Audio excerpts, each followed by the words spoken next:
Skill-based podcasting.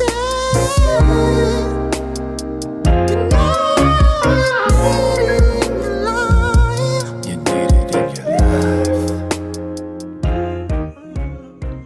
Whoa. Welcome back to Skill-Based Podcasting. This is episode 31. I'm Elias, and this is my brother in Speranza, Tyler.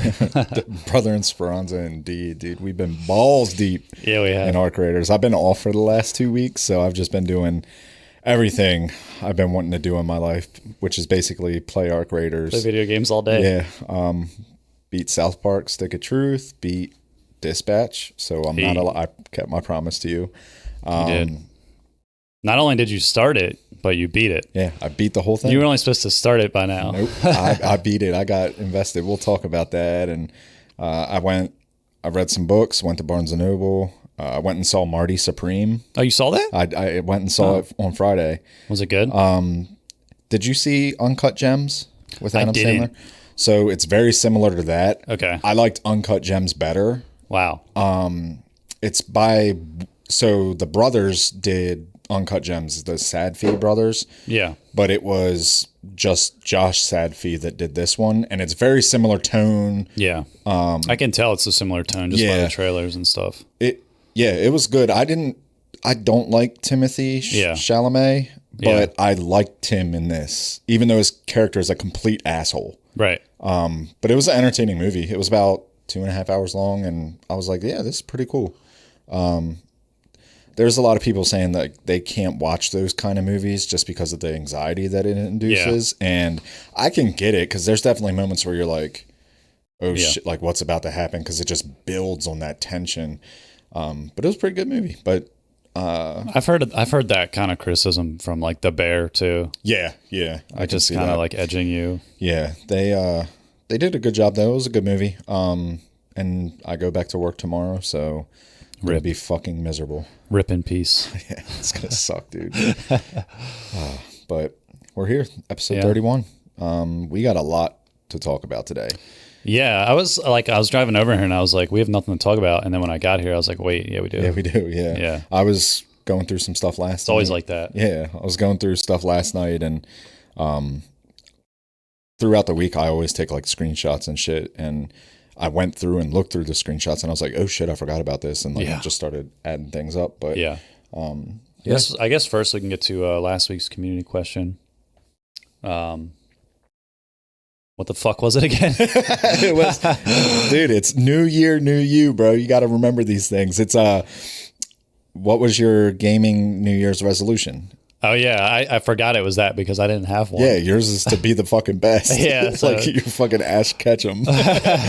Marty Supreme. Yeah, Marty Supreme. It was cool seeing some of the responses because a lot of them kind of like echoed what I had said. So it felt cool.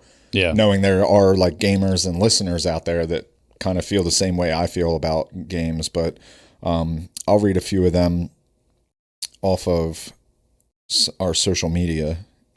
So we got, let's see, got quite a few responses. So one of them was Ed and Nettie, who we've read some responses from before. Yeah. My gaming New Year's resolution is to play pretty much everything that's in my backlog. It was hard to do before because I would indulge in a multiplayer title longer than I should have. I've also had a bad habit of purchasing more and more games when there's others that have yet to be finished or even played overall. That last part is a big problem of mine. Yeah. I buy so many games and then never even open them. I feel like that's a problem for everyone once you get out of poverty. Yeah. Like, once you have adult money. When you literally just have money, you buy more games than you can play. Yeah, and Steam always does these sales. I think they're doing one right now. My buddy Beans got Assassin's Creed Valhalla, the deluxe edition, which is $100. Yeah. Got it for $10. Yeah. Like, dude, these sales are like... The Steam sales are insane. And I was talking to him, and he was like, what else should I get? There's so many sales. And I was like, dude, just get that. Yeah. It'll force yourself to play that game. Yeah. Don't buy all these other games because they're so cheap, because then you're never going to play any of them. Just get Assassin's Creed and know that you can play that game and just dump your time into it. Honestly, it's the way to do it, man. Like, I don't even like to buy games new anymore because I know I can play older games that are like 5 years older for like $3 on Steam. That used to be $60. So you just got to be like behind the curve a little bit, but you'll save so much money. I got that emulator and I went through and looked at like all the games on there. Mm-hmm. And I was like, fuck, I could play this. Oh, wait, I could play this. Oh, wait. And I haven't played any of them yet because I just can't, I like overwhelm myself with like, I don't even know which one to start on. So I'm just going to pick a random game. I got those freaking, the Final Fantasy remakes, which it was like a 2-pack. Mm-hmm. And I think it was like $25. If I had bought them when they came out, that would have been $120. Like, it's fucking insane. Yeah, so now the challenge is making yourself play it. Yeah. Like, you got that good deal. Yeah. Take the time to play it. But yeah, there's so many games that just gather dust on my Steam library. It's kind of sad. John BLZ said, I'm trying to beat 100 Super Nintendo games this year. I'm already at 3 as of January 3rd. 2025 got my hopes up, and it ended up being a mid-year carried by mods. I'm not taking chances with 2026. I'm going retro.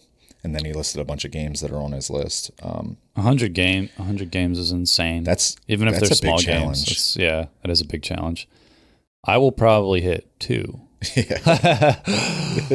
I would say we'll see. 5 is like max for me. Like, I think last year there was like a max of like 5 different games that I played, and because they're multiplayer, you don't really beat them. But, but we've played enough to have beat them. Yeah. Like, yes, we have. I'm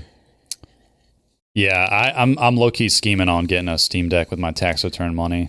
I haven't told Carrie yet, but Beans was talking to me. He was like, "Dude, he should totally do that. That was a great idea." Because he said he does the same thing you do. Like, he'll be sitting on the couch, his wife will be watching Netflix or like reading or something like that, and he'll just be sitting there. Right. He's like, that's the perfect time to play a game like Assassin's Creed Valhalla. Yeah, and you don't have to ditch them completely and just disappear for 3 hours. Yeah, it's your presence that they need. Yeah, exactly.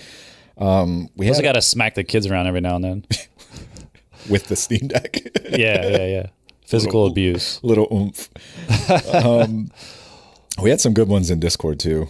Grazing Bull said, only one I got is getting a fight stick and grinding Tekken 8 more on my PS5.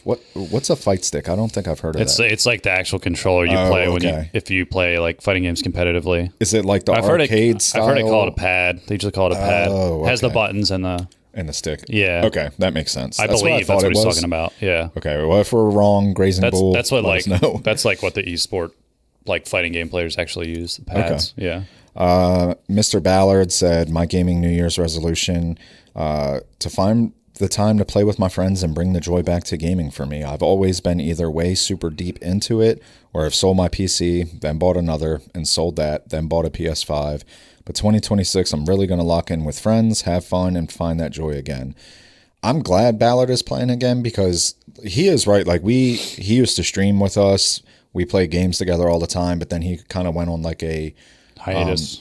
Not really a hiatus, but he went through like a lot of health changes that he wanted to like improve his life. He wanted to be a better dad. Well, that's been more important. So yeah, so good. he did those things, and then I kept telling him, I'm like, brother, you can find the balance with this. Like, you can do those things. Yeah, you don't have to go full throttle at one thing all the time. Like, you can find the balance and still play games and enjoy it, because that is something you enjoy, and to put that on the back burner. Yeah, it's a learning process, like especially for a personality type who does get like real addicted in one thing, whether it's exercising or video games. Like, I'm not really like that.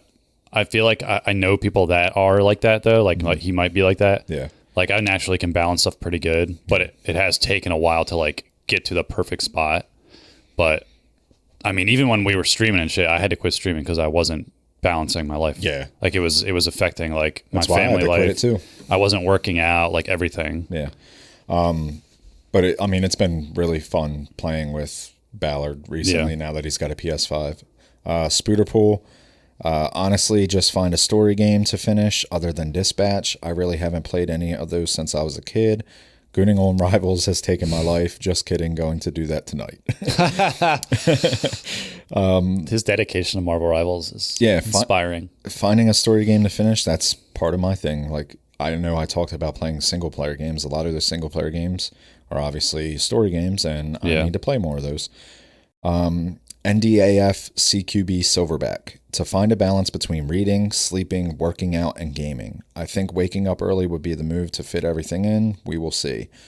Brother, I feel that. That is my biggest Waking up earlier. Not even, I can wake up early, but just finding the time to fit it all in. Yeah. Like finding the time for work, finding the time to cook, to sustain yourself. Cause like, it's just me here. So it's like, I got to do all the cooking, the cleaning and everything like that. So it's like finding the time to do that stuff, but then also finding time for reading, hobbies, self-care, also finding times to just sit there and fucking rot, like do nothing because you need to reset. It's hard to find that balance with everything. And it seems like there's 24 hours in a day, right? Yeah. And if you split it up, and so if you work for 8 hours, sleep for 8 hours, you have 8 hours to do whatever the fuck you want. But it sure as hell doesn't feel like you have those 8 hours to do whatever you want. It feels like 4 or 3. Yeah. And then you count in like driving. It sucks. Like just getting groceries, cooking. Like cooking takes a lot of time too. Like people don't count that. Right. Just fucking taking a shit, bro. Like everything. And then at the end of the day, you really have like 4 hours. I definitely spend. Are you a long shitter? I'm a long shitter. Really? Yeah. I would definitely say I spend a good, maybe. Yeah, if I cut back on that, maybe I would have more time. I'm a dump and leaver. You're a dump and lever? Yeah. Not me. I'm a fucking, I do my best thinking. With shitting and with women. So. Hey. Hey, I like it. Yeah, the waking up early is definitely, I could do that. I've fallen in a slump right now because of winter break, and Roland hasn't been getting up for school. Ooh. So I'm waking up at like 9 now, dude. Like it's bad. That's because also I can go to work whenever I want in the day. Right. So I don't have to get up. But when him and my wife get up for the bus and everything, it usually wakes me up and I'm like, I can't fall back asleep. So I just get up. But that's been like cooking my shit, dude. Getting up that late. And then I'm like, fuck, it's already 10 by the time I feel like a loser, don't you? Yeah, like, I do. Fuck, my day is gone. Like I might as well just stay in bed because I'm getting nothing done. Yeah, I'm like, fuck, I got to get on Arc Raiders at 10 a.m. instead of 8 a.m. There was a couple days while I was on vacation the last 2 weeks where I slept in and I woke up and one day it was like 9:30 and I was like, I can't tell you the last time I've done this and it feels so wrong. It doesn't feel good. No, it doesn't feel good. Back in the day, it felt great. I was like, I fucking wake up at 2 o'clock in the afternoon. Yeah, it really cuts your day short. Everything's like set back, your whole schedule. Yeah, I did not enjoy it. I did sleep in a little bit, but I was trying to keep my schedule and still wake up early to like just soak in being off and having time to myself. Yeah. So, any more in the Discord? No, that's about it. All right. Well, thank you again for answering the question. Please continue to do so. We'll get to our next week's community question. Start your self-expression. Express yourself. It's time for the community question. Community question. Which is, will there be any game more popular than Fortnite? Whether that's Arc Raiders, whether that's another battle royale that could blow up, anything. Do you think any game will ever be more popular than Fortnite in the predictable future? And with that, we have a clip to show before we kind of talk about it. Because Shroud kind of said this, so we'll play it from Twitter, the Shroud clip. We want to ask you guys this because there was this clip that got a lot of traction from Shroud where he talks about this. So we're going to let it roll and then we're going to answer. This game is definitely the biggest game since Fortnite, for sure. The only other game I could think of along the way would be like maybe like Valorant and like Apex, but I think this game's bigger than both those games, and will be bigger as time goes on. This game is definitely but he didn't say it's going to be bigger than Fortnite. No, but he's insinuating it has the staying power. Yeah, he's definitely saying it's bigger than Valorant and Apex. I mean, it's hard because Apex is almost damn near fucking 7 years old now or something? Yeah, 7, 8 years So, old. and it's still like around. It's still around. So like, will this game last 7 years from now? I mean, I think it will, but I don't know if it's going to be like the Fortnite staying power is absurd. Not only did it stay around, but it stayed the most popular. I think the only game that had a chance to be as big as Fortnite, even though it came out, I'm pretty sure before, was Minecraft. Mm-hmm. Because I feel like there's two things that Fortnite really taps in on, and that's the larger audience, because it does have, older people that still play it because it's fun, it's a shooter, whatever. You also have young kids that play it. that are super addicted to it, that they spend the money, so it taps in all those markets, whereas something like Arc Raiders, I don't think the player base is young. Yeah. I don't see 12-year-olds playing Arc Raiders. Yeah, that's very true.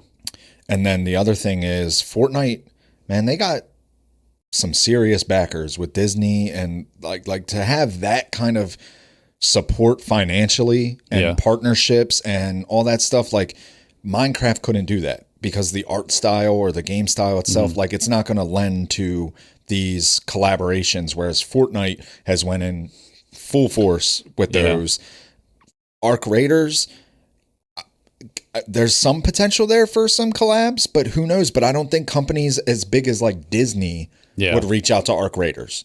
Plus, I don't think Arc Raiders, the devs would even, they wouldn't want that kind of thing to pollute the like mood and art style of their game as much as Fortnite. Fortnite just has zero like values or morals when it comes to that, which is fine. Like that's what Fortnite is. They're all about the collabs, and it's cool because it's Fortnite. Like whatever.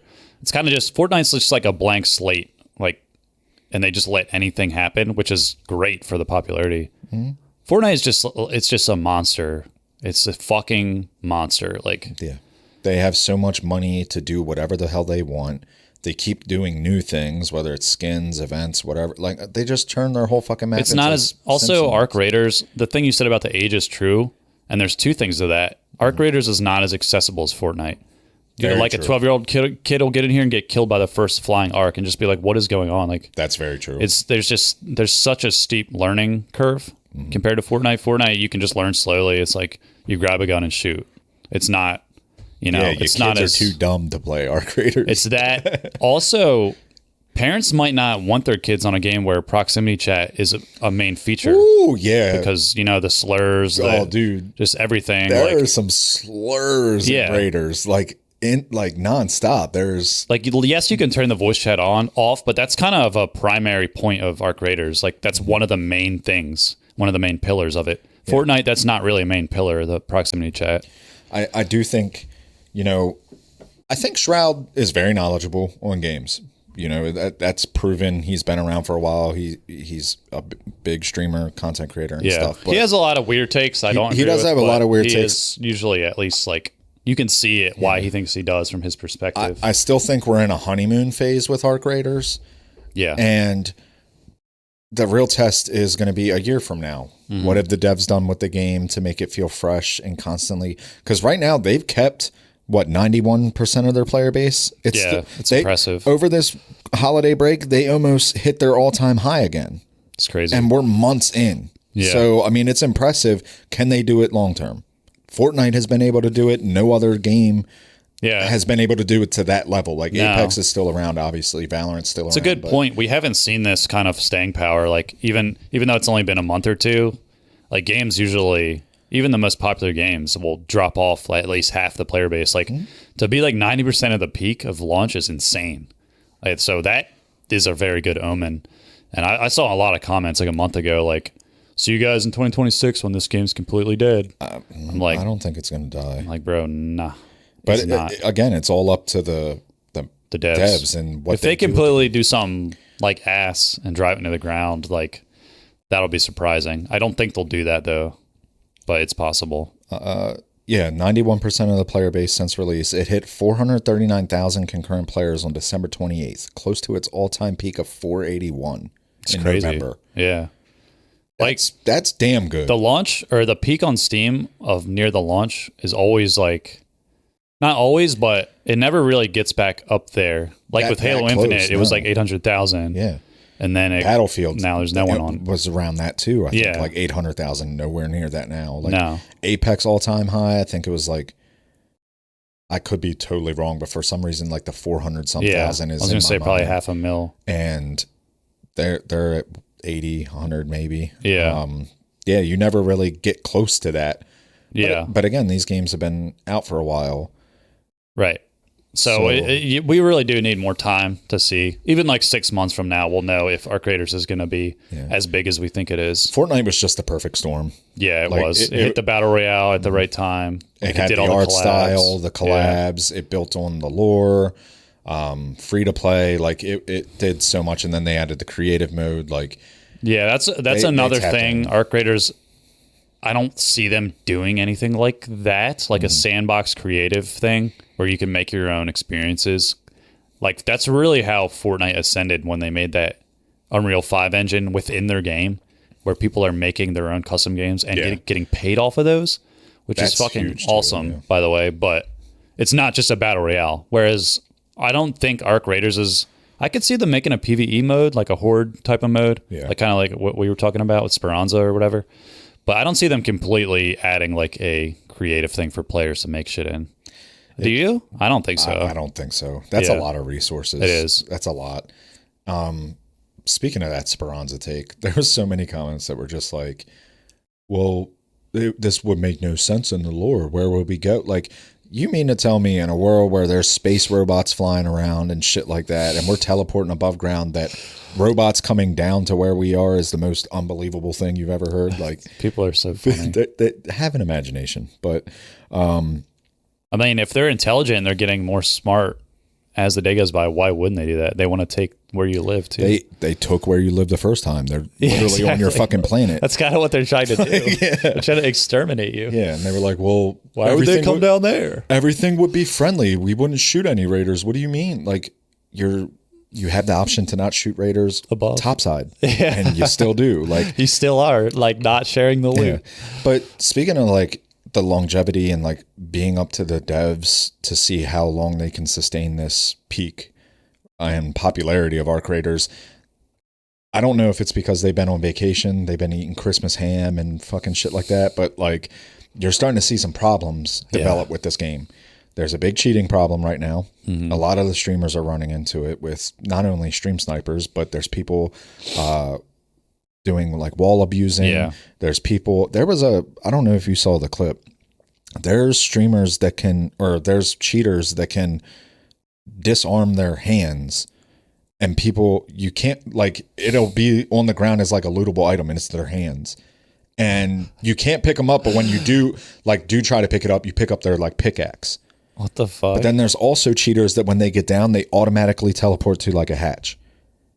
Like there's a lot of crates. There's a lot of crate. Tim ran into one the other day. They downed him and he just teleported and he was gone. Oh no, dude! It's so embarrassing for the human race how far cheaters go in every game. And we have a good thing, and you fuckers have to try and ruin it. Like, it's so frustrating. It is very frustrating. But you're seeing that problem start, and cheating is always a bad sign for games when they can't figure it out. Yeah, you see Call of Duty for a long time with Warzone, how bad that became, and how it turned a lot of people away from it because they're like, it's bullshit. You also have a lot of bugs. We've run into a few of them. Yeah. I ran into one on Stella Montes last night. We were in security where the stairs are. There's like 3 levels and all the doors had to be breached. Team pushes in. We down 2 of them. I get downed and my buddies go into one of the side rooms with the doors and they shut it. Can't open the door again. Oh, I've had it's that. not barricaded. Yeah. It's not. And it just doesn't work. There's no option to open the door. It's just not. Yeah. Can't I've do had anything. that. There's also, I find myself getting stuck on maps, like in certain spots more, and having to press unstuck Raider a lot. I mean, and then also bugs and exploits, and then also seems like they just been completely ignoring balancing the game for that's a big one. A long time, all over Christmas break. Yeah. I've heard a rumor they're about to nerf trigger nades, and supposedly it's probably going to be like in 2 days on Tuesday because that's when they do updates. But we'll see. It might not be. Maybe it'll be next week.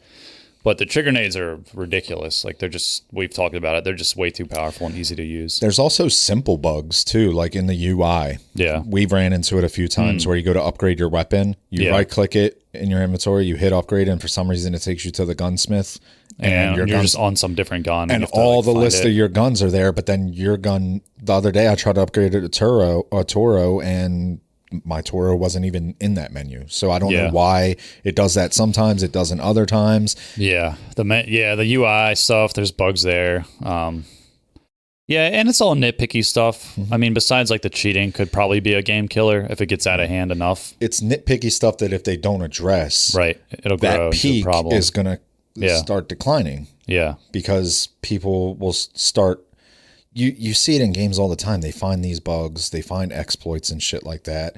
And more people do them, especially when a game is this popular and you see it more, people do it more. And when you don't address it, people get tired of that shit.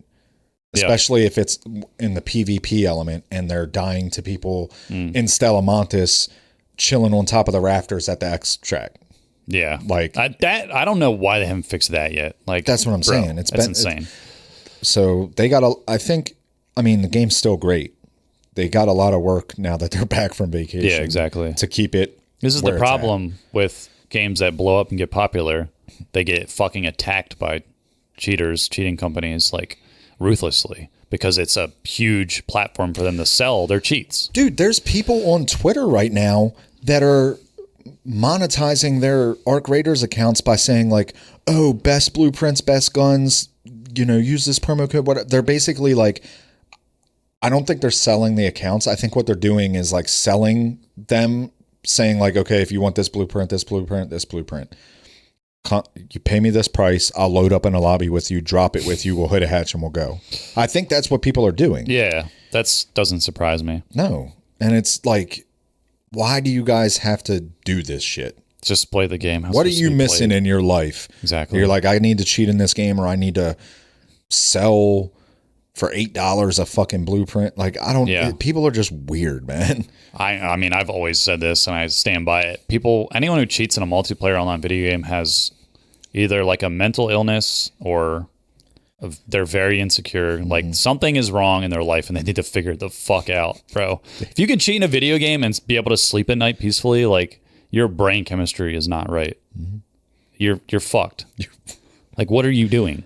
Go play GTA and put in God mode or whatever if you need to cheat. My thing is like, play a single player game and do it. We grew up when internet became very popular and it was always like internet safety, like, ad blockers, all these viruses that you can get, looking at phishing emails and shit like that. And it's like, these people that are downloading these hacks and shit just to cheat at a video game, it's like, what are you exposing yourself to?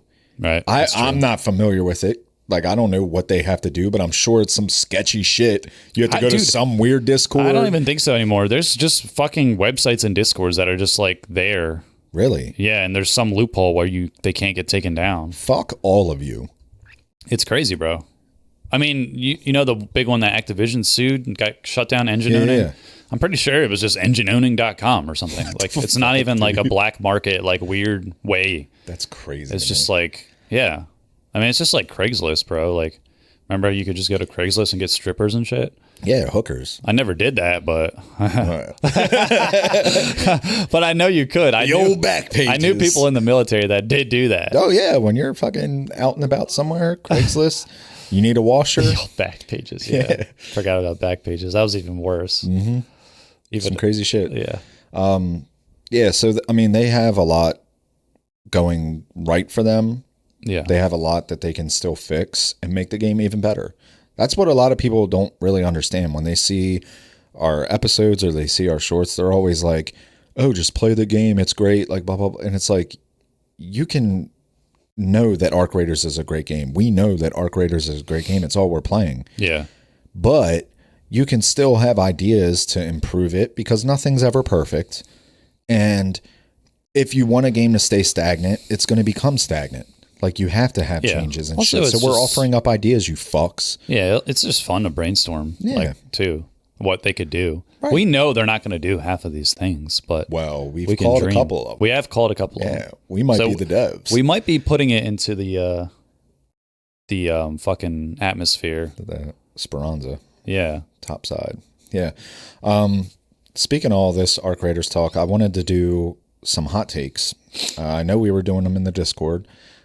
Some people have posted some hot takes in Discord. We'll get to those in another episode, but I came across a Twitter post from the Rooster, which is an Arc Raiders account, and they posted a thread that was just saying, drop your Arc Raiders take. And I'm going to read a few of them. We got our little panels here, so we'll do some agree, disagree with these hot takes, and some of them are fuego, my friend. All right. So buckle up.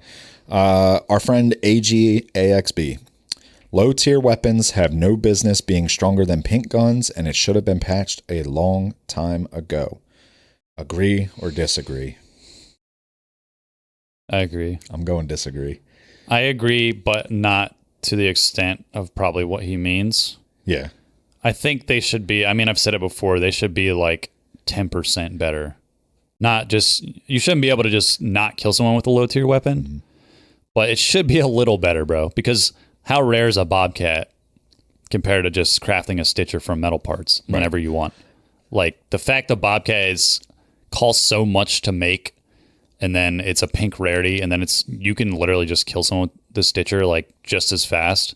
It's a little weird with the model of the game, how it's an extraction shooter and the value of the loot means so much. It kind of doesn't make sense. Now, I don't think that a stitcher shouldn't be able to kill anything else. Right. But that's just why I agree. So that's kind of why I disagree, is because I feel like it does have to have this balance, because if you have pink weapons galore or even blue weapons, you see it with the Venator and shit like that. Like, if you have pink and blue weapons galore in your stash because you've played this game a lot, because you're good at the game and shit like that, not to cater to like casual players too much, but like you need to have that balance where the casual player can still feel rewarded and capable in this game. Yeah, but if to they be able to do something, I do think those weapons do need to be stronger. Yeah, but it doesn't need to be this big gap where it just keeps the high people up here and the fucking peasants on the floor. Right, but we need some socialism in the game. It should reward you for no-lifing the game. Right, like your guns should fucking rock. Yeah. You know what I'm saying? I do agree with that. Because you also have the whole thing of timings and skill where, you know, a low-level stitcher can kill like the best machine gun, Tempest, whatever. Yeah, you know what I'm saying? If you're looking at Tempest 1, Stitcher 1, Stitcher 1 should have no way to do it. Exactly. Like, you shouldn't compete. But if you have a Tempest 1 and a Stitcher 4, yeah, should be. I feel like that gap should be a lot closer. Right. I think the Tempest should probably still have an edge. But it also, you have to take situations into account, like close range, mid range, far range, shit like that. Like, yeah.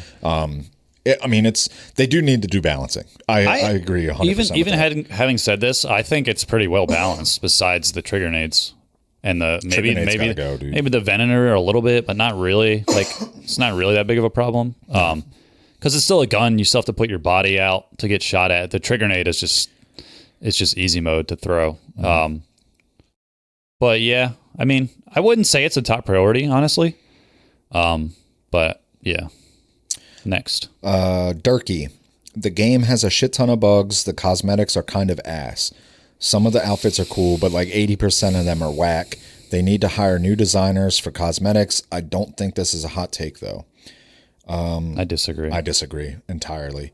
I think the cosmetics are pretty fucking cool. I think there's a lot of them that are cool as shit. What the fuck do you want? Neon? Yeah. You want like drip? I think they're going as far as they can without making the artistic vision of the game like ridiculous. Compromised. Yeah, like they don't want it to look.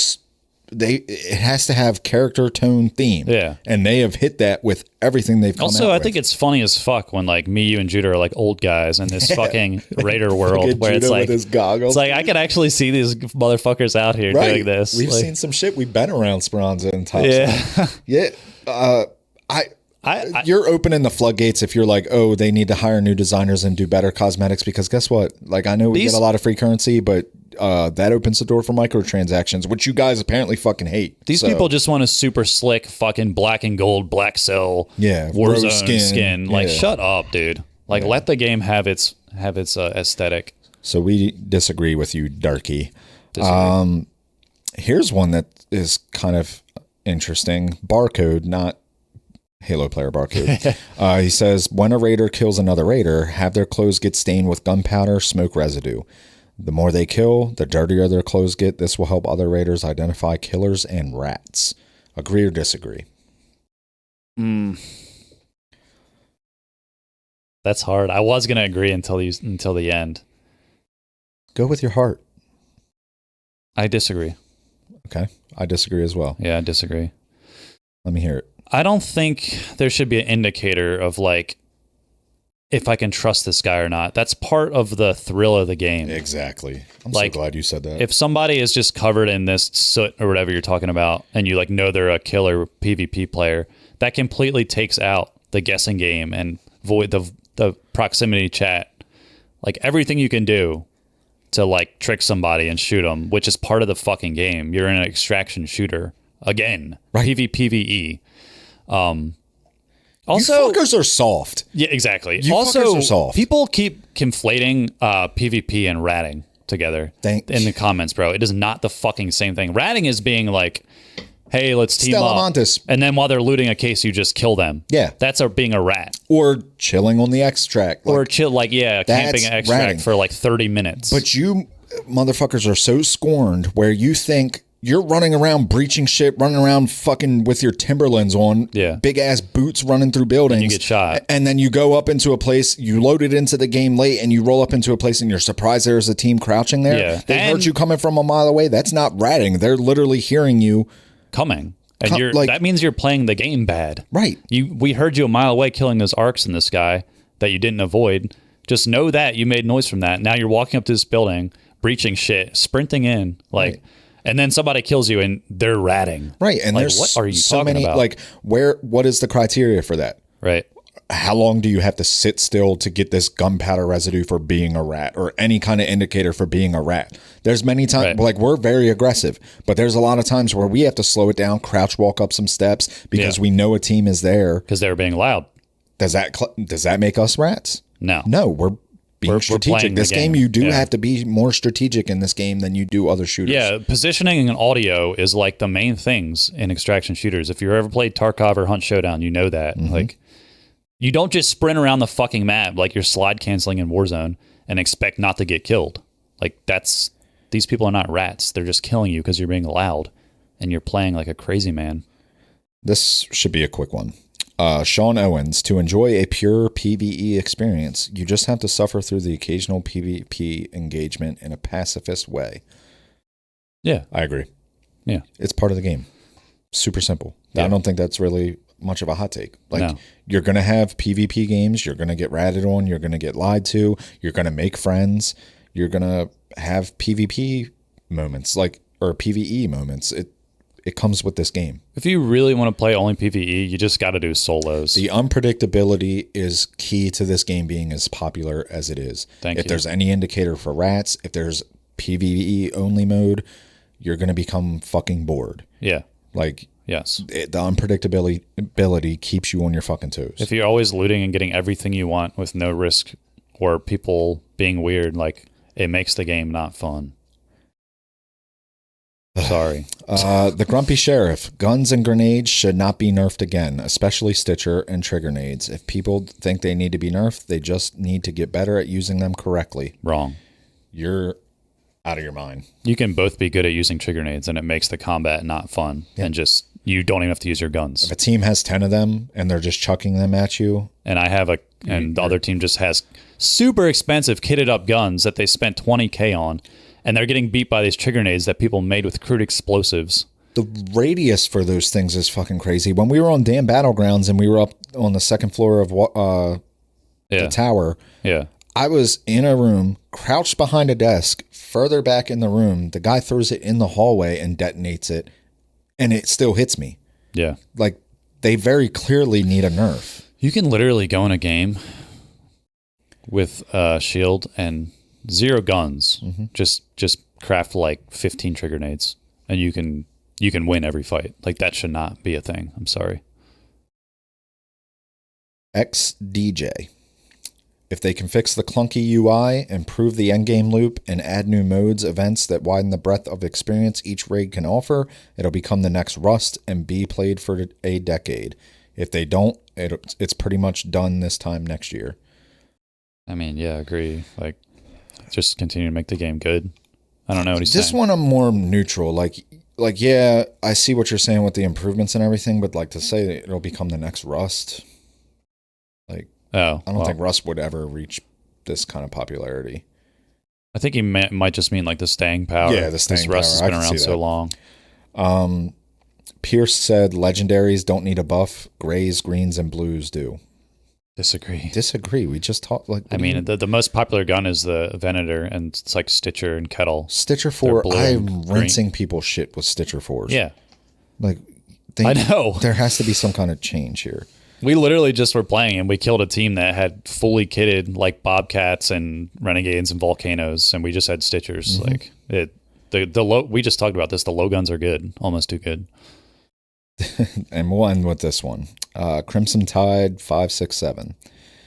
Here's a hot take. They did the big reset to all these big streamers who was late to the hype and many, many levels behind could grind, and with the rest of the big streamers to keep them all even at a point, maybe not perfectly, but close enough. I have the fucking equation overlay going over my head right now. What the fuck did you just say? It sounds something an Alabama fan would say. That's a sentence that they would construct. It hurts, but they're saying that they did this reset because there was big streamers that were too late to the hype and many levels behind. They did the reset so that they could be closer to the point with the rest of their streamer friends. You're completely wrong because the wipe was optional. They don't cater to these fucking streamers the way you guys think. I know it when you're in your Alabama fucking trailer watching your Crimson Tide with your fucking Mountain Dew. These fucking streamers control the game. I know it's hard to have a thought. I know it's challenging. But you guys have to have some better thinking skills. I'm sorry. The wipe is optional. So just that's all that needs to be said. Right. Drew didn't do it. No. And you found something interesting with that. Or he did. There's a second expedition going on right now. Yeah. Because he didn't do the first one, his materials are still based on the first one and not the second. Yeah. So his wipe is just going to require the first items. Like light bulbs and humidifiers and shit. And I wonder if that's going to keep continuing too. Like if he completes this expedition, does he get the same rewards that we got? Or is he going to get the second tiers rewards? Like if they change it or anything like that. I don't know. I didn't know that was a thing. I didn't when either. he said that today, I was like, what the hell? That blew he my was mind. like, I still need humidifiers. And I was like, what? So we've been there. We've been in the trenches for the humidifiers. He still needs them. Yeah, it caught me off guard. I did not expect that. I don't know if that was an intended thing. Because why would you, if they're not going to get the rewards from the first expedition, why would you make them do those? Well, they're going to get. He's going to get.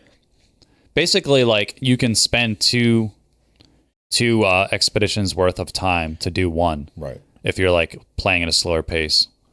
So when he does this, he's gonna wipe with us. But what I don't know is if his next one will be the items from this one we're on now, or if it'll be the same as ours, like the third one. Yeah, I don't know if it's going to create this backlog where he might just be one behind always. Yeah, and I think that's the case. Honestly, that's kind of weird for. He's never going to be able to get those 5 skill points. Well, what if there's a new player that just boots up? Like, they're not. I feel like they're not going to be involved with what maybe the majority of the player. I think the point is because that first one's items are easier to get. Okay. So it's more like if someone does just start it in like a year from now, they'll just have that. They're not going to have to go into fucking Stella and get 5 frequency modulation boxes and 3 ion sputters. You know what I'm saying? Yeah. It's a little harder.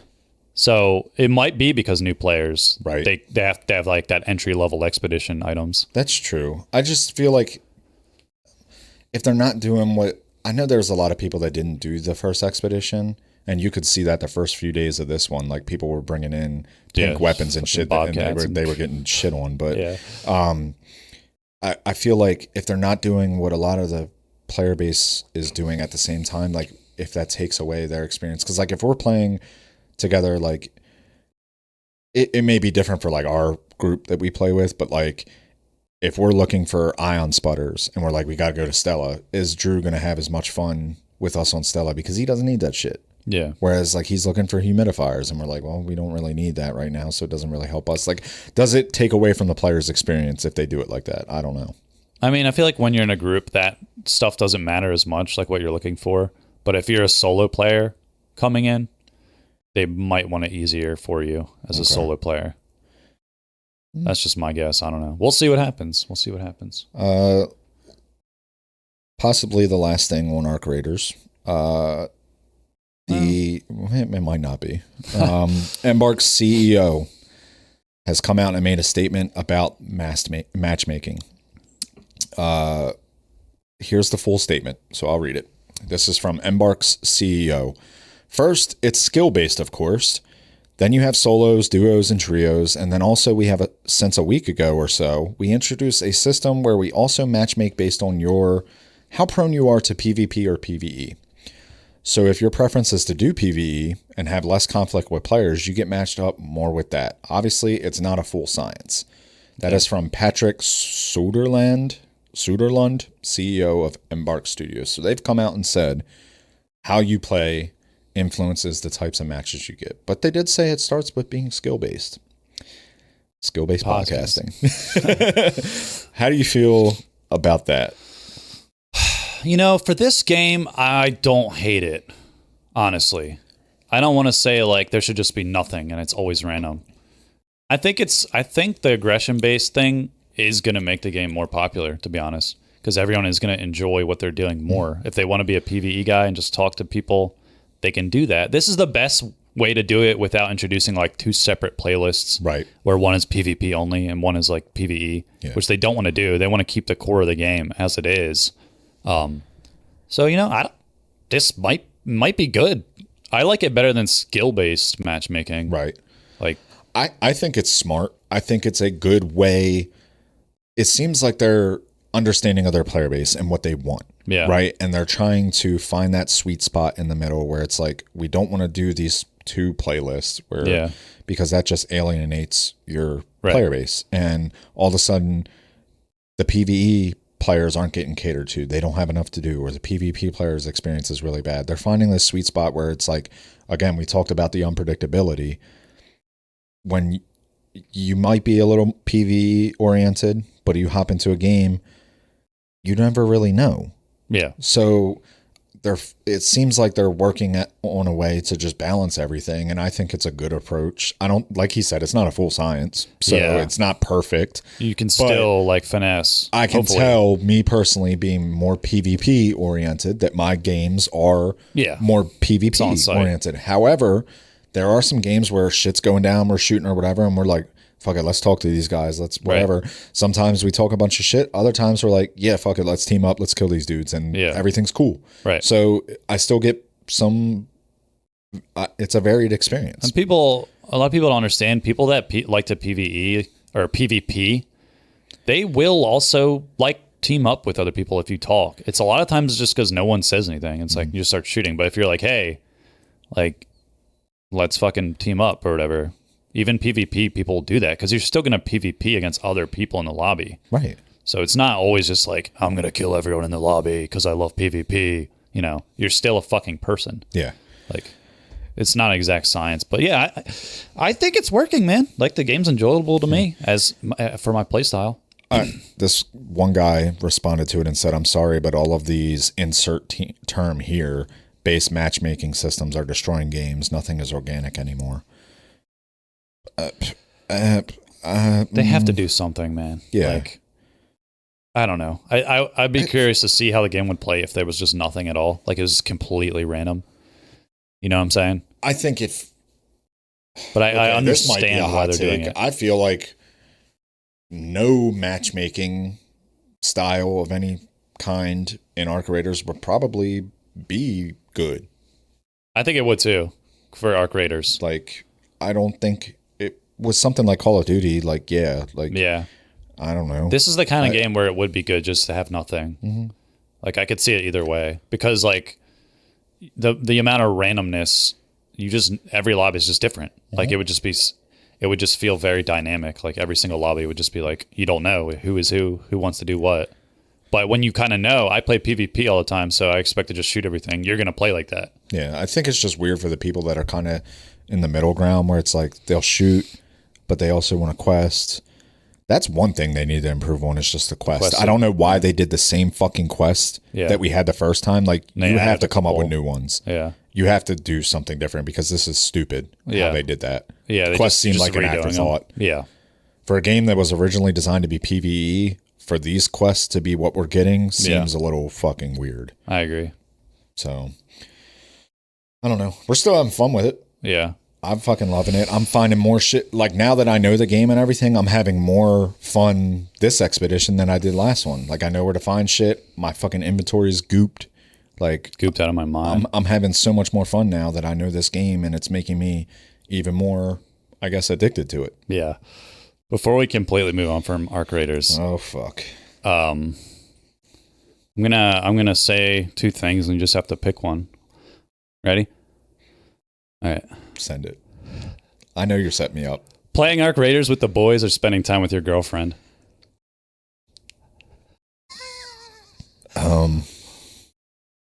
Fuck. I know you were setting me up. Oh, no. I'm very worried because I know my girlfriend and her mom listen to some of our stuff. Spending time with my girl or playing Arc Raiders with the boys. For the culture, Arc Raiders with the boys. Thank you, bro. I love my girl, but she ain't you, bro. Exactly. You hear that? All right. Halo 3 or Black Ops 2? Halo 3. Peanut butter or cheese? Peanut butter. My girlfriend told me that they make peanut butter grilled cheeses. That doesn't sound That good. sounds disgusting. She's like, you got to try it. I'm like, I'm never in my life trying that. You couldn't convince me to try a peanut butter grilled cheese. That sounds horrible. It does sound Peanut gross. butter on a burger. I've had that. It's unique and it's Peanut butter on doable. a burger, yeah. It's doable. But peanut butter grilled cheese just seems too much. Yeah. Like, Do you like cheese too, though? I do like cheese. But you just love peanut butter. Dude, I'd I'm the lick same. peanut butter out of a skunk's ass. Okay. I love That's peanut insane. butter. It's not, though. Think about right, peanut all right. butter and you'd understand. Declaration of Independence or Emancipation Proclamation? Emancipation Proclamation. I think. Okay, virtue signaling. Go ahead. No. Just listen to me on this. Emancipation Proclamation came out later. It's Right. more recent. Right. Declaration of Independence, same with the Constitution, is a little outdated Right. in the sense that these motherfuckers had wooden teeth talking about the future and shit. Like, I don't know. Okay, I respect that. All right. Nicolas Cage has the Declaration of All right, Independence. playing Arc Raiders with the boys or Halo 3? Arc Raiders with the boys or Halo 3? Am I playing Halo 3 with the boys? Just Halo 3 in general. Okay, sure. Halo 3 with the boys. Okay, Halo 3 with the boys. All right. That's a close one. That's closer than it should be. Peanut butter or Emancipation Proclamation? Peanut butter. Peanut butter. Okay. Playing Halo 3 with the boys or peanut butter?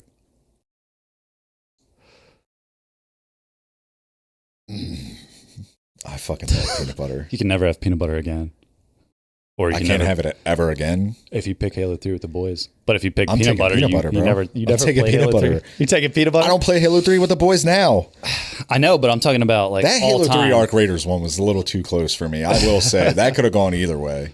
Arc Raiders That's is like tough. that. Arc Raiders is like that, dude. I'm having That a is great true. time with it because it's We're like, gonna look back on these times. yeah, I think we will. All right, but peanut butter's the winner. Peanut Good butter. job. I'm going peanut butter. Crunchy. I think that might have won for me too.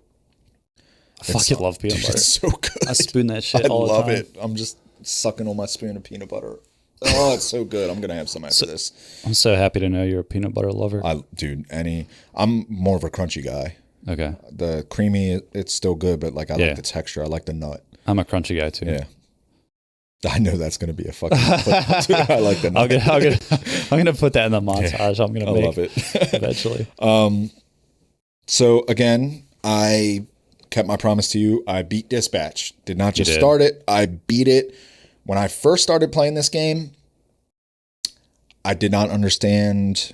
I knew it was good, but I was like, why were people cheering for this? Like it was a religion during the Game Awards anytime it was mentioned. Yeah. Like you had all the French people there for Expedition 33. They were cheering and shit. But anytime you heard Dispatch, that place went crazy. And I was like, am I missing something here?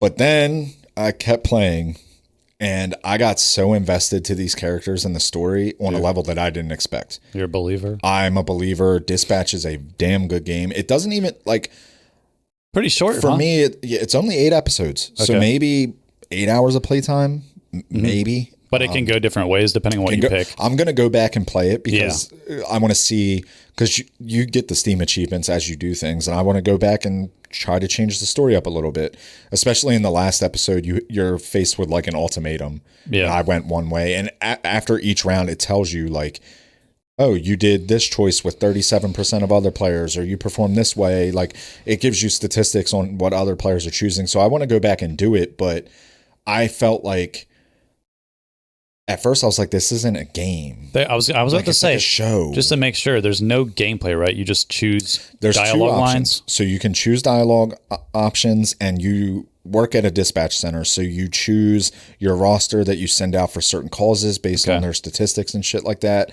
And so more like resource management. Yeah, and then you do some like hacking where you have to like, it's very intricate and it's pretty cool. The hacking was probably one of my favorite parts. Like I thought it was very unique. Okay.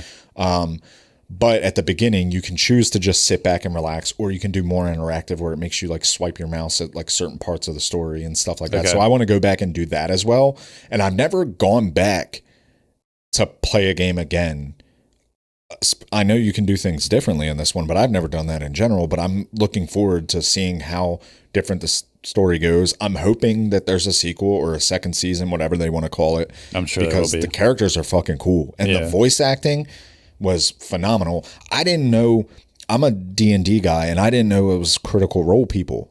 Oh, is it? Yeah. Okay. And I was like, holy shit, like I know a lot of these voice actors. A lot of people that don't even watch Critical Role or listen to it, they probably know these people. They voice so many people. Yeah. Like Matt Mercer does fucking people in Attack on Titan and shit like that. Like, so yeah, I was like, so invested with the stories, the characters, their development and everything. It was really fucking cool. It was funny. The action at the end. That's the one thing I do wish, like in the end sequence, you see all the heroes doing their shit. And you don't really see that through the 8 episodes because you're in the dispatch center and you just send them out and they do their thing, but you don't get to watch them do it. Right. So it's like the end, you finally get to see these heroes that you spend all this time with do shit. Right. Like and what you're they like, this actually is do. actually pretty badass. Like you talk to them, you like have a story with them, but you don't know what they do really.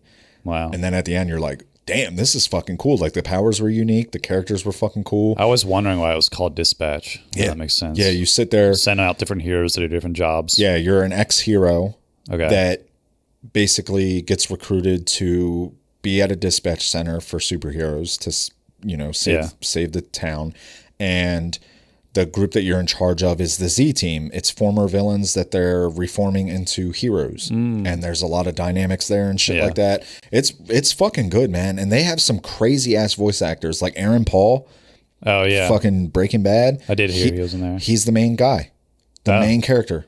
That's awesome. Yeah. And apparently it took him forever to like record his voice lines or whatever. But I was under the assumption that Matt Mercer at first was the voice of the main character because he does fucking everything, but it's Aaron Paul. And I was like, holy shit, that's crazy. That's cool shit. But it's not the only surprising voice actor that they have. They have fucking Jeffrey Wright. This guy right here. They have Jeffrey Wright as the guy Chase or Trackstar. He's funny as shit. He might be my favorite character in that game. I know what character he is because I've heard him in the clips. Well, he's funny as shit. He's cussing nonstop. He's like this old guy that's not really old, but he looks old. And they just joke around with him, but he talks so much shit. He might be my favorite, but I was like, dude, this is fucking awesome. And then so this is Matt Mercer. This is, that's the Critical Role guy. And then you have Aaron Paul. But they have Young Gravy fucking voicing a big rock guy. Right? Yeah, he's a rapper. His voice is very distinct. Yeah. It's like smooth and deep, but he plays a big rock guy. And I'm like, I had no idea it was him. And then when the end credits rolled, I was like, Young Gravy was in this? What the fuck? That's funny. It was so cool. So I'm really hoping that they come out with a second season. They've sold 3 million copies in about 2 months. And it seems like it has a bit of a cult following. Like I just looked to see like what merch they had, and their page has like very basic stuff, but there's like all over Etsy people making like legit fucking merch, 3D printed figurines of the heroes. Like there's some really cool shit. Seems like it's gonna have a big cult following, and I think it will. Like people doing cosplay of it, all that shit. Oh yes. Oh, so like Invisa-Girl, people would eat up another season. That's the direction I went. I fell in love with Invisa-Girl. I knew you would. You horny bastard. She's such a broken woman. I feel like everyone did that shit. Yeah. Every time I say it tells you like apparently there wasn't, because there was statistics on there that were like, oh, you and 40% of players chose to do this with her, or it tells you as you go. Yeah, it tells you at the end of every episode. It tells you all your choices, the statistics, that's cool. Where you match up with everyone, how you performed.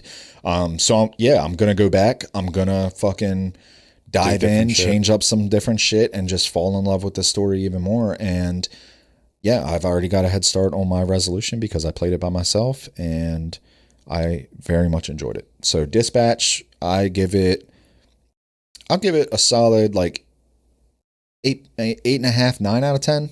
Wow. The only thing that was lacking for me was I just wanted to see more superhero shit or play the superhero shit. Like, it was cool to sit back and just chill. But I was about to say,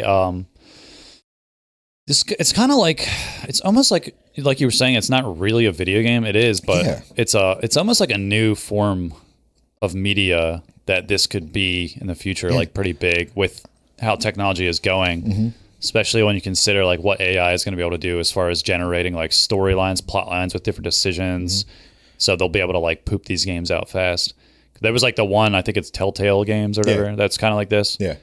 So yeah, it's interesting. Like, it might get more people into video games that aren't like gamers, because it's kind of just like watching a Netflix show, but you get to control the story a little bit. And it was weird because like as a game, like I watch a lot of TV and movies and shit like that, but like as a gamer, I was expecting a different experience. So when I first started it, I was kind of like, this is cool, but maybe it's not for me. But then by like the second or third episode, I was like, fuck yeah. Like, I'm all in. So it's sounds like a TV show. I got to create my own experience, my own TV show, basically. Like with the options that I picked. And I think it's going to be cool to go back and see, because there's a lot of pivotal moments that I feel like if you pick something different, it could have played out totally different. So I think Black Mirror didn't they do like an interactive episode? Yeah, they did something like that. Something like that. Yeah.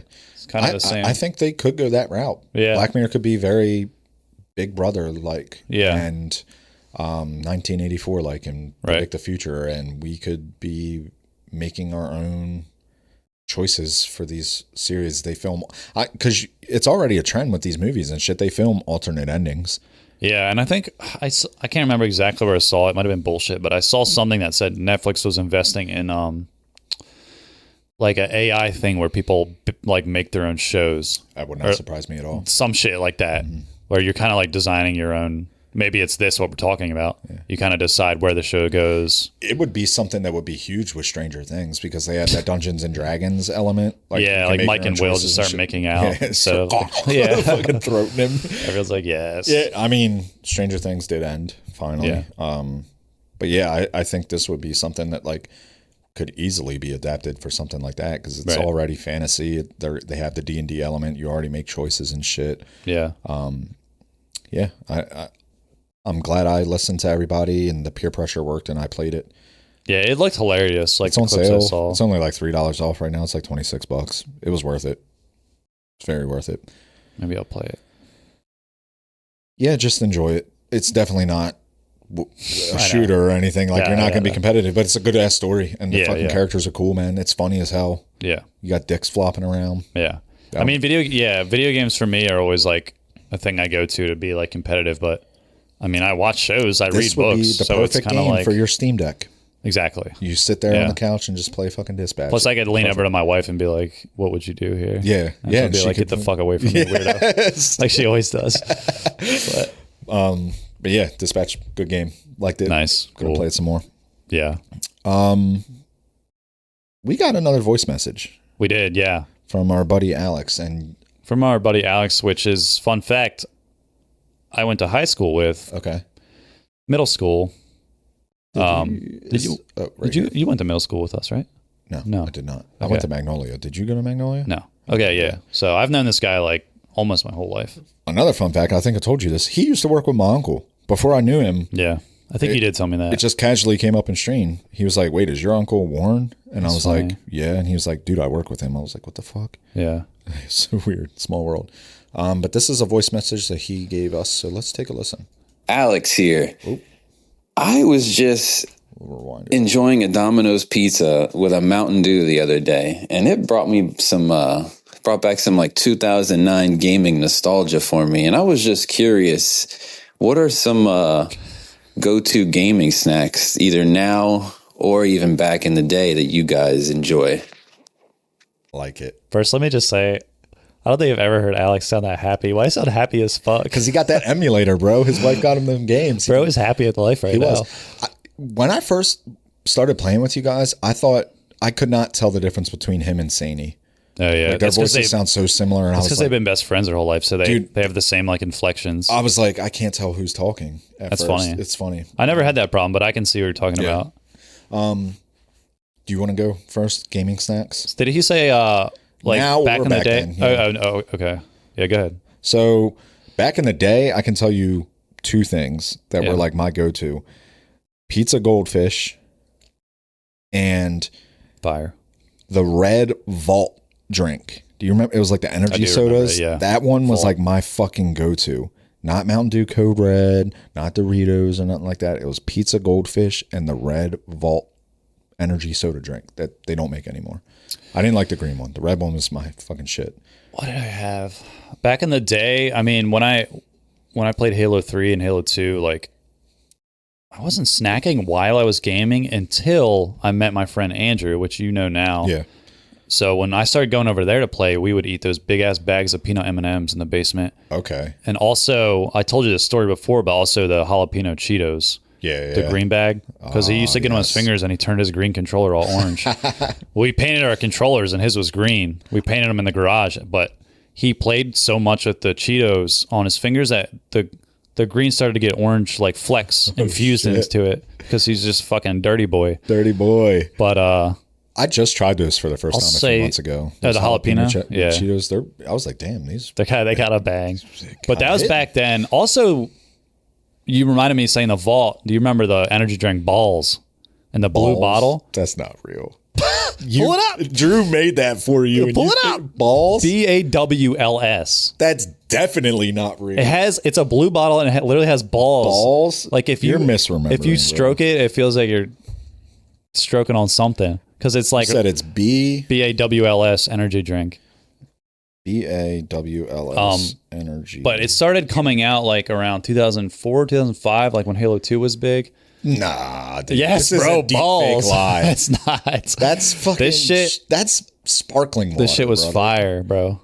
But if you zoom into the actual bottle, it has balls all on it. But it had like guarana in it, and it had like all this like, I think it was like one of the first ones to use guarana, and that was like its selling point. But yeah, balls, man. That shit What? was I've never seen this. shit is good. I think you can still order it to this day. Really? Yeah, but it was like a gamer. It was like the first thing. It was like, this is for gamers. Oh, I think I've seen this. Balls. Yeah, so you just grab your balls and chug, dude. Oh, Yeah. okay. Now you sold me. But Okay. that back in the day, as far as now, I will say, Huh. my two go-tos now are trail mix. I get the Costco I bag like a nut. You know this. because it doesn't get your hands dirty, so you can actually like scoop it while you're touching your shit. I like pistachios. Balls, but yeah, pistachios. Pistachios Anything are like fucking nuts, bang, like dude. that doesn't make your hand. I don't like to eat something that's going to make my hands. Okay, so I actually have an OCD thing about this. I Really? haven't never mentioned. Every time before I go to play on my keyboard and mouse, I wash my hands. I don't want any of my shit to feel oily. If I go over your house, bro, and grab your controller and like the buttons are slick because your oily ass hands and it feels like greasy, Really? that shit pisses me off. I like all my Just my peripherals to feel like dry and rugged. Like, Okay. you know what I'm saying? So every time before I grip 'em go up. every time I go to before my gaming setup, I literally wash my hands with soap in the bathroom, because like I like that. That's when I go to my shit, it feels I never am like contaminating it with my greasy ass, grimy hands. So things that don't make your hands greasy are like my go-tos. But my other one that is kind of greasy is beef jerky. So like trail mix and beef I like jerky. beef jerky. If it wasn't so fucking expensive, I'd eat it a lot more. Again, I get it from Costco. Yeah, definitely pizza goldfish. Not the flavor blasted because I don't Oh, yeah, that'd be a lot, yeah. Mm-hmm. but just the regular pizza goldfish and Vault energy drink. Today, definitely like a pistachio, but my main snack of choice is just Zen. Like I don't really game. And that kind of snack. I I curbs pop a your Zen, appetite too. drink some water. I don't drink energy drinks. I don't drink Yeah. soda. I literally just drink water and Zen while I game. I drink water and black coffee. Actually, I don't even drink water, just black coffee. I love having water. I'll have to go upstairs and like fill up a cup of water and just chug it real quick in between games, because Yeah. I never like bring it down to the. Yeah, I'm not a big snacker when I game. Like No, back in not the day, either. it was like, To be honest, yeah, you got your fucking, like I remember, I think you guys don't understand what it means to lock the fuck in. yeah, you gotta lock You're the not fuck in. snacking, You're not bro. snacking. You could snack when you play Dispatch, but when you're playing Arc Raiders, you better be on them fucking sticks. Exactly. Dispatch is a good snacker. Yeah, I remember back in the day, my buddy would bring over his Xbox and we would play Gears of War, like co-op story, and we would always go to Redner's, get fucking Doritos. He would always get the same fucking thing. It would be the Ruffles Ridge chips or the Utz Ridge chips, just plain with the jalapeno cheddar cheese dip. I see it now. And that would be his fucking thing. But I would always get pineapple soda. That was like I don't know why I like pineapple soda so much, but like we were young and I would just like act like I was taking shots of it all the time. And just like we would just play Gears of War co-op together. Oh, yeah. But not a big snacker nowadays. So thank you, Alex. I will say I like chocolate. I like if we ever have like Halloween candy laying around, big chocolate I'll grab like 3 chocolates and bring it down and just eat it. Like I'll like award myself between a game, like one piece. And gotta kill. Yeah, exactly. I like that. I deserve this. But yeah, thanks for the message, Alex. Yes. You guys feel free to send us some more voice messages. We like hearing those. Yeah. You guys have been really active in the Discord talking and chatting. You guys are really cool. So don't be shy. Leave us a voice message. We'll play it on there. Yep. Got a couple more things I wanted to go through real quick. So the Steam Game Awards were announced for 2025. I haven't seen these yet at all. No, not as big as the Game Awards. Yeah. This was more, I think there's only like 6 categories, I want to say. Good. But I got them up right here, so let's take a look. So let me zoom a little Game of the Year Awards. Game of the Year Awards. Game of the Year was Silk Song, not Expedition 33. Well, it was. They took it out. They took it back because of the AI? They took it back because of the AI. Yeah. Which is a big controversy. Big controversy. We're going to see that 33. More and more. However, Expedition 33 didn't leave any AI in the game. Right. I actually researched this. Okay. They used, I think the only AI they left in the game was, there's like some newspapers in one of the cities that are just like kind of background stuff. And there was like some generated shit. Guy had like 6 fingers or something. Yeah, no, it was just like literally like writing that you can't even read. It's just like, how there's just like newspapers like on the city walls or something like that. Okay. Well, Silk Song, I mean, I think that's worthy. But yeah, Silk Song. Yeah, VR Game of the Year was the Midnight Walk. This is going to be more and more popular as the years go around. If Steam is doing a VR game, I'm telling you, with development and technology, we're going to see a lot more. I got to look VR that one games. up. I need a good VR game because I have a Quest. Labor of Love Award. So I guess this is continued support. It's Baldur's Gate 3, which I would have to go back and play and see what else they've done.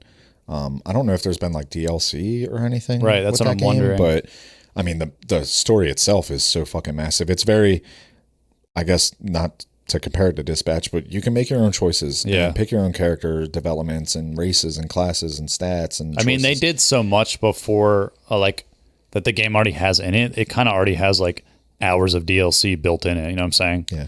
So it's kind of. This next one's for you. Best Game on Steam Deck Award, Hades 2. I can see that. I could see it too. Yeah, that's perfect for playing on Steam Deck. Better with Friends Award, Peak. I still don't agree with this. I think Repo is better. Okay. But I can see it. I mean, it's definitely better with friends. You're not going to play this shit by yourself. If you did, right, that's kind of the whole point. There's a problem if you're playing Peak by yourself, my friend. Yeah. Outstanding Visual Style Award, Silent Hill. This caught me off guard. I was not expecting this. I got to see it. I mean, I don't know. I haven't seen gameplay. I know the game, and I've played Silent Hill 1 and 2, like the old ass ones, but I don't play horror games anymore. Yeah. So this one, it just slipped by me. I'll play it. I'll let you know. Okay. Most Innovative Gameplay Award goes to Arc Raiders. Whoop, whoop. Innovative. Yeah. I can see that. I'm struggling to see what's really innovative about it. Not me. The Arc, I think. Okay. How the Arc behaves, and I could see that. Yeah. There hasn't really been a multiplayer game where like a PvE unit behaves in such a way that will piss you the fuck off. Those bastards where you feel like it's a real thing. Mm-hmm. That they're especially the Rocketeers, bro. Yes, that they're out to get you for no fucking reason. Like you play Destiny and it doesn't feel like that. Yeah. You feel like a god. And it's like, so I think the way they fuse that with the world is pretty innovative. Trying to think what else, like with the weapons and the healing, like none of that is really new. Yeah, shield charges and shielding stuff, is just every like now. Yeah.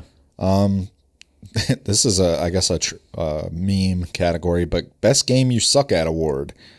goes to Silk Song. Just means it's hard as fuck. It is. They said it was harder than the first one. I haven't played this one yet. I want to play it. The first one was good. It was definitely challenging, but I heard this one, they were like, what the fuck? They upped it up. Yeah. Best Soundtrack Award, Expedition 33. Can see that. Can see that. Outstanding Story Rich Game Award, Dispatch. After playing it. Do you agree? Yep. Couldn't disagree if I wanted More to. story rich than Expedition 33? Yeah. Interesting. I think so. I bet you they didn't want to give 2 games. Yeah. Well, Silk Song got 2 awards. But, That's true.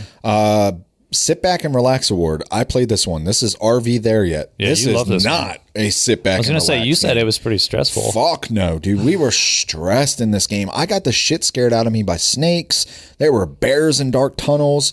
You have to like get the RV unstuck. You are not sitting back and relaxing playing this game. You're sitting back to relax and play Dispatch. That's literally an option at the beginning. Yeah. This is not sit back and relax at all. I guess the only thing is like you're a cool old dude right here. You can just smoke a cigarette. So I guess that gives you some points. You're literally sit backing and relaxing. Yeah. Technically. But those are the Steam Awards for 2025. Some good picks. Yeah. Not really anything too surprising on there. No. I think the reason I kind of wanted to bring this up was I was talking to my buddy Jesse, and he had asked me, like he's thinking about doing, I don't want to give away his idea, but he's thinking about doing some content for like game awards for a specific game, like that he would do, and he would just like say like, oh, this is the streamer of the year, this is, you know, the content creator of the year, whatever, for a specific game. And I started thinking, I was like, game developers need to just do this in general. Like we have the game awards and shit, but like the dev, like Apex Legends needs to sit there and be like, this is our streamer of the year. This is our content creator. This is our pro of the year. This is our funny moment of the year. This is like all to promote their game, to promote the people that are making their game popular. And I don't know why a team wouldn't invest in its people like that. These dev companies always have a head of community, like a community director. I'm like, what the fuck do they do besides tweet every now and then?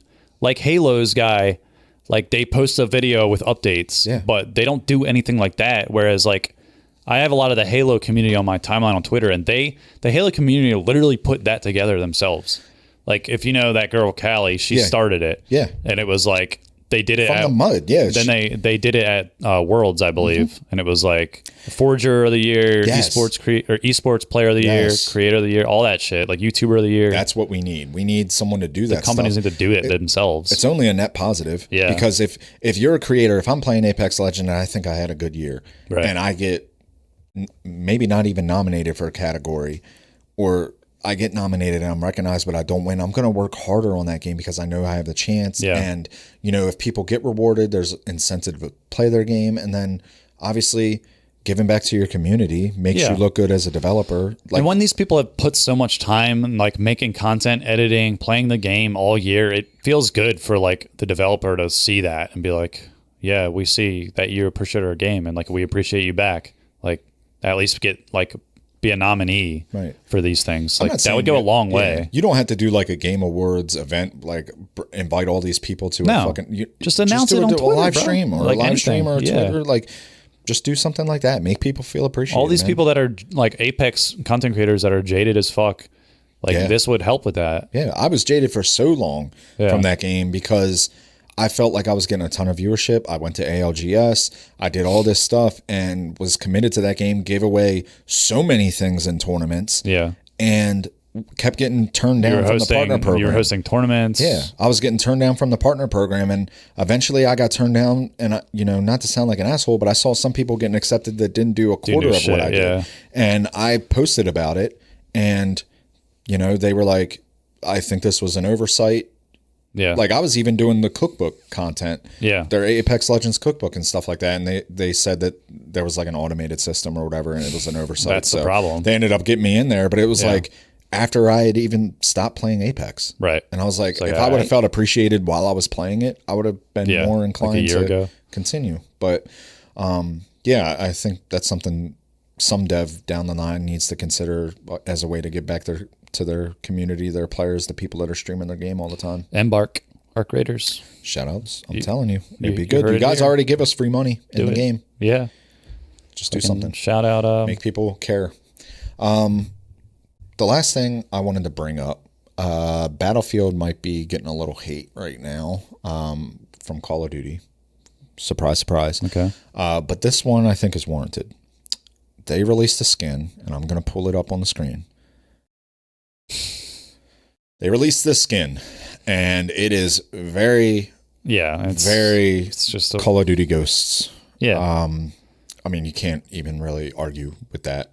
The headline says they aren't beating the allegations with this one. People are upset. They said it's a clear rip from Call of Duty Ghosts. I just don't understand why they feel the need to do this. Yeah. Like, they could have just been any other design on the ski mask. I mean, I get it. It's kind of the skull on the ski mask. To be fair, to play devil's advocate on the other side, this is just a thing that already existed before Call of Duty. Like, I've seen dudes in the military like have this mask. Yeah. Where there's like a skull on a mask. So like you can kind of say like Call of Duty doesn't own this design, which they don't, but it is like a popular thing. And it is very similar. And it's very, they did make it. The bottom half like is very identical. Like the cut in it almost looks like they almost took an overlay and just kind of drew over it. I mean, the diagonal right, like they line could that have runs changed right it to up. left, It is the a little drips at the bottom. The nose. It is a little ridiculous. It's how very, close it is. very close. And I feel like this might be one of those things where like no matter what they did, if they made a skull on a ski mask, a shiesty skin, anything that was skull related, they would relate to Call of Duty. No matter how different it was. They could have made it different. Yeah. This is pretty fucking spot on. Like no attempt to even try to hide it. Yeah, I wonder, maybe they did this to be like, hey, Call of Duty players, we're here still. Come play us. We have the skin you guys like. Yeah, I didn't even think These simple brains. Yeah. We have ghost helmet skin. So I don't know. But that is very close. I thought you were about to bring up the fact that they've lost like 80. I keep seeing that post. It's like Battlefield 6 has lost 80% of its original player base, while Arc Raiders has held on to 90% of it. To be fair with that, right? Yeah. Have you seen any post about Black Ops 7 player base other than the console thing, right? I've seen some. Where they're like, oh, it's peaked, or oh, they lost this, or like, I don't hear anyone talking about the game at all. Call of Duty is down bad right now. They're down tremendously. And part of it is because of Battlefield. So it's funny that Battlefield is fucking them again, because they're just like, Battlefield 6 affected Call of Duty's success. Like, whether you believe that or not, it just did. It affected it more than Arc Raiders did. You think so? Mm-hmm. Absolutely. I feel like Arc Raiders... They went toe-to-toe at the same time. That's true. Yeah. I know Arc Raiders did, but Arc Raiders wasn't in the conversation. Everyone was looking at Battlefield Plus 6, they're similar, Black Ops 7. First-person shooters, And Black Ops 7. Yeah, the whole launch was just smeared it. Mm-hmm. Like, I remember we talked about the numbers. Like, Battlefield's numbers are insane. Yeah. And Call of Duty's were very low. But in relation to Call of Duty, I wanted to do something fun. So I'm a big, like, facts history guy. I like looking random shit up like that. And I went ahead and looked up some things about Call of Duty and the franchise itself, just some fun facts. And some of these might shock you. So we'll just call this things you may not have known. Okay. And this is about Call of Duty. So first one, Modern Warfare 3 made more money than Hollywood during its launch. And here's the statistics behind that. So Modern Warfare 3 made $775 million in the first 5 days. First 5 days. In comparison, that's more than Avatar made. And that's one of the top movies in Hollywood. So I was like, okay, I need some context here to really see how these two match up. First 5 days, Modern Warfare 3 made $775 million. Mm. In the first year for Avatar, they made $785 million domestically. Wow. In a year. Right. Only made 10 million more. So what did Modern Warfare 3 make in a year? I couldn't tell you. Over $1 billion. Yeah. So here's the other fact to that. If you put together the lifelong sales of Avatar, Titanic, and The Avengers, the three highest grossing movies of all time, they still don't quite make the $6 billion that Call of Duty had made by the time that Modern Warfare 3 came out. Yeah, that's insane. And now think about what they've made since then. Gaming is huge. I mean, movies are way more accessible 60-year-old dudes probably aren't going to play Call of Duty Modern Warfare 3, but they were going to see Avatar. Like, it's so funny how like some older people and just other people that don't know about video games don't understand how much money is in video games. Like, I mean, we've known this for like 20 years now. Video games makes more money than sports, Hollywood, and the music industry combined. Which is fucking insane. Like, put some respect on our names. Video games are the future, bro. Put some respect on our names. For the next time I see a fucking comment on our thing, why are you guys talking about video games? Motherfucker, it's a podcast about video games. Yeah. That's why. Right. Why are you watching football? Why do you watch this podcast about sports? Right. Here's another fun fact for you. This one was actually pretty cool. I didn't know this one. Call of Duty Modern Warfare 2 is absolutely fantastic, and even though it isn't always the main focus, with the Sounds of War taking the main focus, the background score is fantastic. The person who did the background score for Modern Warfare 2, Hans Zimmer, Pirates of the Caribbean, The Lion King, does everything. The fucking GOAT, right up there with John Williams, like Space Odyssey, right? Hans Zimmer. I did not like the fact that they got someone of that caliber to do a soundtrack for a game is pretty fucking crazy. Early too. Like they're probably doing that now. They could pull that off now because they see the money in video games. But dude, that's crazy. It's insane. So this next one, no wonder it was fucking goated. Yeah. So this next one, I'm going to play this sound. It is the headshot sound from World at War. That sound right there. That sound was made by snapping celery and hitting a helmet with a hammer. That's fucking awesome. I can hear it. Not computer generated, practical effects, celery hitting a helmet with a hammer. I'm super huge on anything audio. Yeah, I like that stuff. That's so cool. I always see the clips of the people doing like, I guess like it's not a voiceover, but like the audio. Yeah, jobs. they have like a big warehouse like, where they're like stuff. walking and stuff and timing it with the person's steps. I wish I had that job, bro. It's fucking sick. Yeah, I've watched so many videos of that. There's a certain word for those people. I forget what it is. I don't know. It's not audio engineer, but it's like sick though. It's like a weird ass like word. They time it up. They have like all these things set up, like they got all to kinds make the sounds perfectly, like the glass crunching at the right time. Yeah. It's fucking sick. They'll just be in there like hitting fridges with a fucking baseball bat and shit. You may have known this one. There was a canceled Call of Duty Tactics game. It wasn't the only canceled game in the series, but it was a top-down strategy game set in the World War II Call of Duty universe. Call of Duty Tactics. Top-down. Would you play a top-down Call of Duty game? No. Me either. No, I wouldn't. Maybe that's why it was canceled. I don't like... I mean, I played Command and Conquer back in the day, but Tactics is more like the grid where you move a piece at a time. Yeah. Like Final Fantasy Tactics is like the GOAT one. There's also Ogre Tactics, which was big. Gears of War had a tactics game. There's the XCOM games. Those I don't like the war tactics as much as like the medieval stuff. Okay. Because the guns makes it like weird to me because you're just shooting far away. Right. It's different. Like you don't have to get up close with swords and magic and shit. Yeah. But also, Call of Duty is just not interesting to me. It's just like war. Like I can see. You know what I'm saying? Like the storyline. Like tactics games have to have good storylines. That's the thing. Yeah. Because the gameplay is very like. This you could literally call it anything else, just soldiers at war. And yeah, exactly. Yeah. I wouldn't know the difference. Yeah. Another one. China has an exclusive Call of Duty game. So the Chinese entertainment market is strict but impressively large. Call of Duty Online is a free-to-play game that's exclusive to mainland China. Mixture of multiple games in the series, including Modern Warfare and Black Ops. It's a free game, makes a majority of its revenue in microtransactions that include different guns, skins, and uniforms. Game also features its own zombie mode called Cyborg Rising. I got to get the VPN fired up. Yeah, fire it up, bro. Lock in.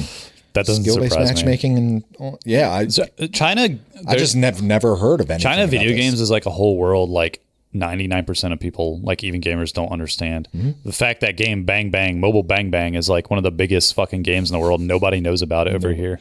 It's like Mobile Bang it's its own. It's its own thing, bro.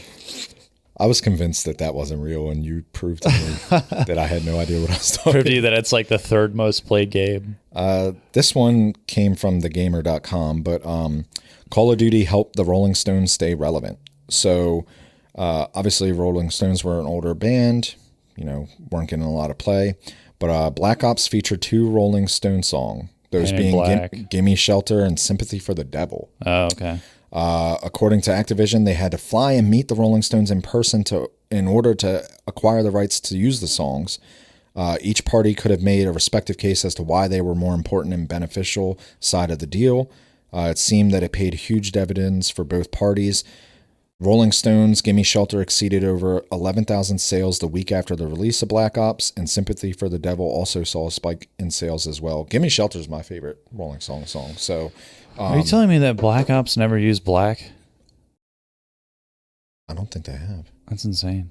They had to have at some point. They probably, I guarantee you they did. Probably a different game. Painted Black. Yeah. It's Back just, in Black. I can Fade just to see Black. it in a trailer. Literally so many songs they could do. Yeah. I can see it in a trailer. Like They had to have. I know that Twisted Metal Black did. That was like their main song. Yeah. And it was fire, the trailer and everything. Yeah. Bring back cool ass soundtracks like that. These like media things always make songs blow up again. Like you saw it with the Kate Bush song in Stranger Things. Yeah, like the next week that song was like, this lady was probably like, she's like in her 70s or something. She's probably just like Eating good now. What the fuck? Like, where do these checks come? Where were you guys when I was 20 and made this song when I wanted to be rich? And I assume, I would hope that all of her music belongs to her now and not some probably not record label. That would suck. She probably got like 10%. Dude, the amount of times they played that song in the final season, I thought I would get annoyed with it. Still don't. No, it's a fire song. It's a fucking banger. Yeah, it's a banger. Never heard of it before. Yeah. Stranger Things made it popular, and it's and then it was just getting streamed like billions stuck in my head times. all the time. It's gonna be stuck in my head after this now. Yeah, it's a good song. It's so good. Trying to think of another one, like a song like that got popularized by a game or a movie. Game or a movie? Or a show. I'm sure there's some. Yeah, we're probably just not thinking of them. But it was weird that they decided to use Purple Rain. I didn't like that. That was so That didn't fit. They were like, a song that has never been used in a show or movie before because it didn't have the rights acquired, and they made like this big stink about it, and I hear fucking Purple Rain. Yeah, I was like, it didn't fit. I was like, nah. I wasn't sad enough. enough. You should have used The Clash. It would have fit better. Like fucking. Yeah, oh yes, dude. Like Will or Mike wanted to. Right. Fucking Robin. What the fuck? He was gonna put on The Clash, and she was like, nah. Nah, put that Prince on. Yeah. I mean, I like Prince, but it didn't fit the scene. No. Yeah. It was just like a. Plus, like, I'm over that song, bro. The song sucks. I'm over that song. The song sucks. Let's be real. I'm not a huge fan of Purple Rain. I'm sorry. Yeah, it was a weird choice, but I mean, I don't know. They ended the show pretty decent. Yeah, it was good. The whole season as a whole. I mean, I said it on our Discord, but Vecna should have put up a better fight.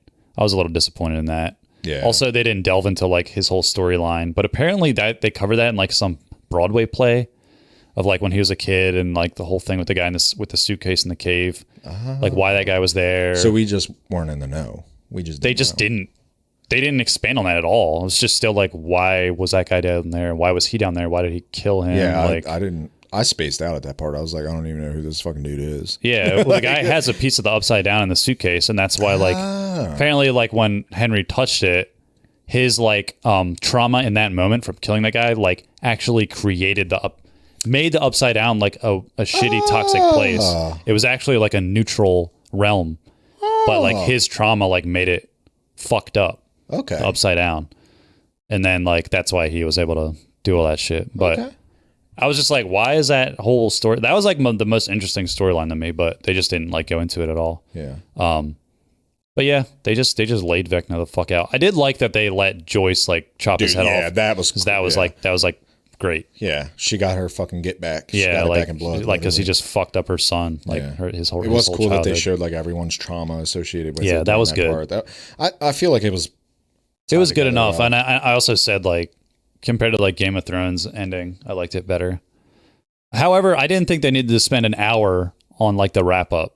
Yeah, like it did seem long. The first half was like over, like Vecna was dead, and there was an hour left, and I was like, "We're going to talk to Nancy and Jonathan and fucking." Oh yeah, that I didn't like that scene of them, the 4 older kids, like on the roof. That one was the worst of them. I was like, no, this relationship didn't really exist between these 4, especially like Robin and John have literally never interacted in the show, right? So it was like this whole thing that these 4 are like best friends. It's like, also like it was really long, and it was like they're not going to meet every month. Like, there's no fucking way. Yeah, they made it seem like that friendship between those 4 was like an actual thing. It just kind of wasn't.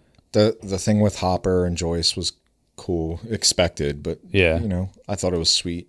Yeah, The stuff with the kids was fucking perfect. Yeah, I think you had to end it with D&D. Yeah, the D&D ending was great. I liked that. I respect the decision to make it open-ended, I guess, with 11. I don't think she's alive. I know everybody's making this case and going back through everything and be like, well, she couldn't have done this at this time. Right. She's fucking dead. Yeah, it's a fantasy game. He's trying to cope. Yeah. He's trying to heal from his trauma, which has been a trend Yeah. and theme of all of Stranger Things. Right. Healing Yeah. from trauma and moving on. And that's what he's doing with this decision.